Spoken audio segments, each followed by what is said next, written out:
Eh bien salut à tous et à toutes, on se retrouve aujourd'hui pour la review de l'épisode 6 de la saison 7 de MHA. Comme vous l'avez vu, on voit dans cet épisode le plan parfaitement élaboré des héros ou presque, pour avoir l'avantage sur les vilains, et aussi les étudiants qui prennent la relève sur les pros, car c'est eux les pièces maîtresses de ce plan. Je parle bien évidemment de Monoma, Shinso, Aoyama et Deku. Juste avant que la vidéo commence, n'oubliez pas de liker et de vous abonner à la chaîne et activer la cloche des notifications, ça soutiendrait la chaîne énormément. Vous pouvez aussi venir me suivre sur Instagram, je serai très actif sur le compte, le lien est en description. デトロイトスマッシュ。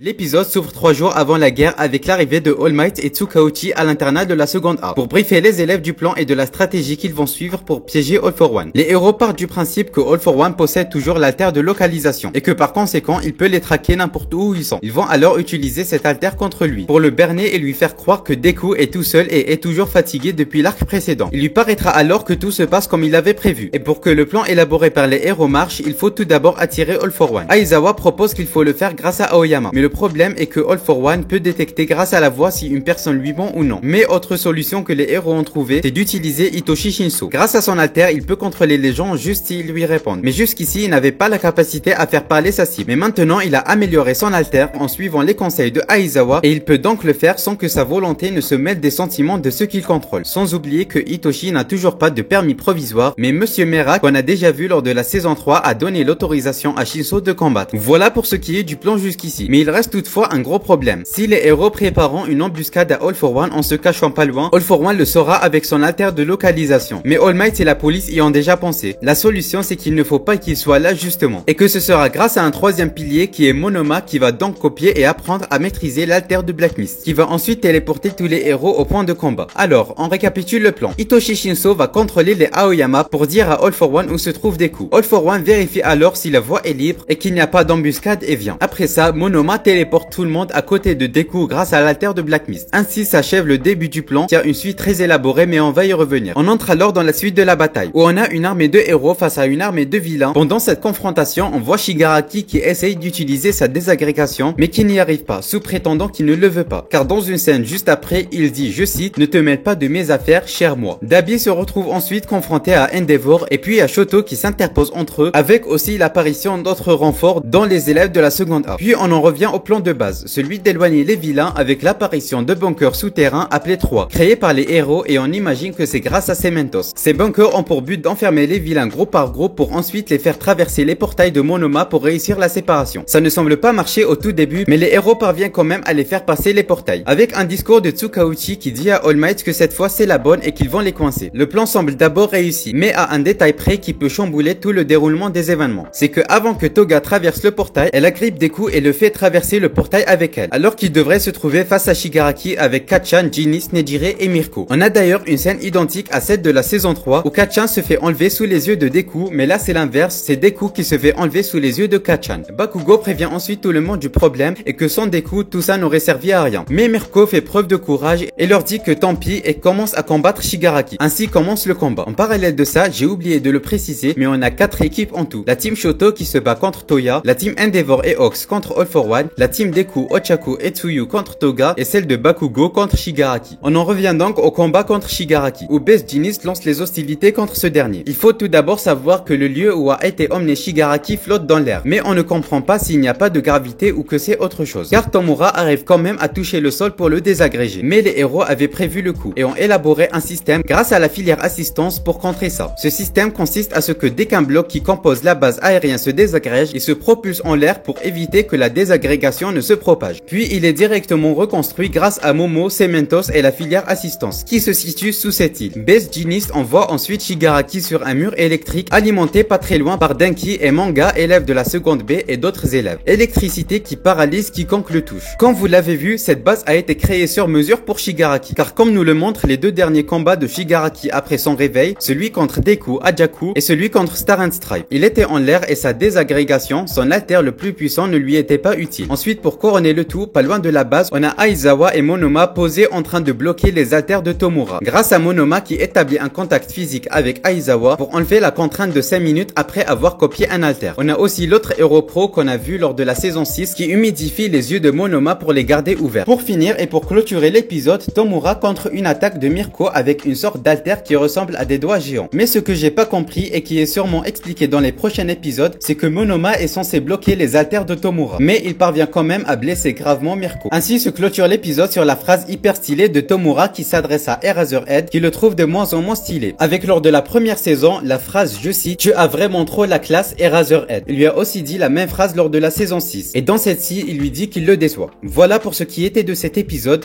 Pour le prochain, on devrait s'attendre à la suite de cette guerre qui s'annonce longue mais pleine de combats et de rebondissements, qui était très bien partie pour les héros avant que Deku soit agrippé par Toga. Et on devrait s'attendre aussi à ce que Deku essaye de revenir à Yuei. Ma théorie et pour moi la seule solution, c'est que Monoma utilise une nouvelle fois les portails de Black Mist pour aller chercher Deku. Mais ça devrait être difficile car il doit toucher Black Mist qui se trouve loin d'eux et lâcher l'alter de Aizawa, ce qui peut être très dévastateur. Mais on verra comment ça se déroulera. Sinon, merci à tous d'avoir regardé et on se retrouve la semaine prochaine pour parler de l'épisode 7. Et sur ce, je vous dis à la prochaine.